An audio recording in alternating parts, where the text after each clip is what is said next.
afternoon, everyone. My name is Joseph Martin, and I am a third grade math teacher.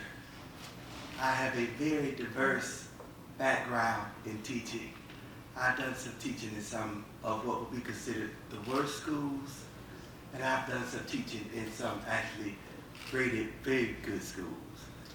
And throughout my experiences as a teacher, I noticed that in schools that were considered worse or not really good schools, the teachers had terrible working conditions. And in some of the schools that were rated really high, everybody loved each other, the schools were wonderful, the parents loved each other, And it led me to this question of wondering, is there a relationship between the teacher working conditions and the opportunity gap? Throughout conversations of this research, we had a very long dialogue about the difference between the opportunity gap and the achievement gap, because we hear those terms so frequently that we use them interchangeably. And it led me to the topic of Jim Crow revitalized. We all know what the Jim Crow signifies, but research has indicated that instructional approaches differ based upon students' socioeconomic status and race in elementary schools. Opportunity gaps are proactive measures that are implemented to prevent achievement gaps. And the statement, thinking about unequal opportunity, highlights the causes. So the opportunity gap is being proactive. The opportunity gap includes factors that extend beyond the standardized test scores, such as your home environment. And I have homelessness listed, which we know is a very prominent issue in DC. Access to health and teachers' working conditions. So all of these opportunity gap items are supposed to be systems and programs in place to prevent achievement gaps. The achievement gaps are measured by high-stakes testing, and disparities in achievement show a comparison among students' test scores in different schools and different districts. The opportunity gap, again, includes the items and factors that are supposed to prevent achievement gaps. Carter and Wellner concluded that achievement gaps arise from opportunity gaps. So it goes back to several of the discussions we've heard today about lack of access to resources and lack of access to healthy conditions in the classroom and in our school environments. For my research, I conducted a comparison study among two schools within the same ward. So my data reflects the standardized test scores, which will show you the achievement gap, and I conducted a teacher survey among those schools as well. So the teachers were able to answer questions surrounding issues addressing working conditions. This chart shows school A's achievement data. So if you look, 12% of their students were considered proficient in ELA, and 14% were proficient in math. And the percentage of students below percentage was 88 and 86%. And in school B, that data is almost inverted. These schools are down the street from each other. And in ELA, they had 78% proficient in math, and 77% were proficient.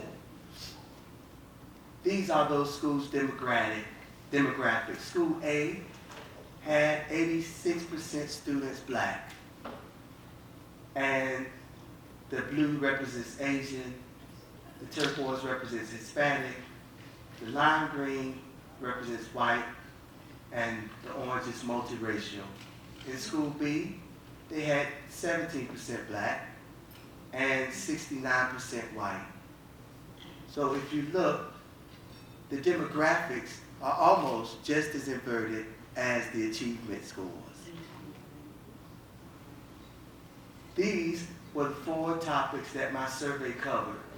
I asked teachers 12 questions, and those 12 questions were divided among these 4 categories: school cleanliness, instructional autonomy, safe work environment, and teacher advocacy. When we talked about school cleanliness, 62% of those teachers said that their school was not clean. 38% said they felt as though their school was. And when we look at the category instructional autonomy, those questions were questions such as, are you encouraged to teach your curriculum with fidelity?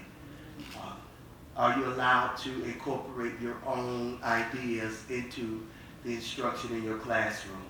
94% of those teachers agreed that they did not have any instructional autonomy. So this is also the school that has the high percentage of students below proficient in math and ELA. Safe work environment, 58% of those teachers felt unsafe at work, and 42% of them did. When you look at the teacher advocacy category, that category reflects the overall results, but those questions represent the teacher's ability to advocate for themselves and the teacher's ability to advocate for their students. When I removed the information about teachers being able to advocate for themselves, those bars went up. More teachers disagreed that they were able to advocate for themselves.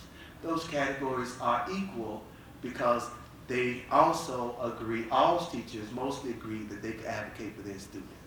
So this is a school where most teachers felt as though they did not have any instructional autonomy. They also felt as though they could not advocate for themselves. In School B, again, we are looking at a situation where most of the data is inverted. School cleanliness, 74% of those teachers felt as though their school was clean. 83% felt as though they did have instructional autonomy. 96% of those teachers felt as though they had a safe work environment. And 81% felt as though they could advocate for themselves and their students. Even on this school's information, their survey, when I removed the teacher advocacy component, those bars did not fluctuate much. And I discussed in an interview with a teacher about instructional autonomy, and she felt as though the teachers that may have felt that they did not have instructional autonomy were teachers that were new. During my research, I went through some information from the book, The New Jim Crow. And through Jim Crow discusses a racial caste as a system of a racial group locked into an inferior position by laws and customs. Going back to the data and looking at the teacher's inability to have autonomy during instruction, and also looking at the test scores and their demographics, it seems as though these students are being locked into a system because of what is forced on them. I conducted a teacher interview with a teacher that had taught at both locations. And this teacher was interviewed in the process of my research, and she shared that she really enjoyed her experience better in School B, where she's currently located. This is the high performing school because of the lack of micromanagement that she did experience there. So she also feared for her safety at School A. She cited a specific incident where a parent came into her classroom to attack another student during instruction. So she placed the emphasis on the benefit of instructional autonomy that teachers in School B were given as opposed to School A. So it seems as though the school that had a higher demographic of minorities were schools that they had to stick to the curriculum. You must do this with fidelity. And we all know that currently in DCPS, we don't even have a reading curriculum for elementary schools.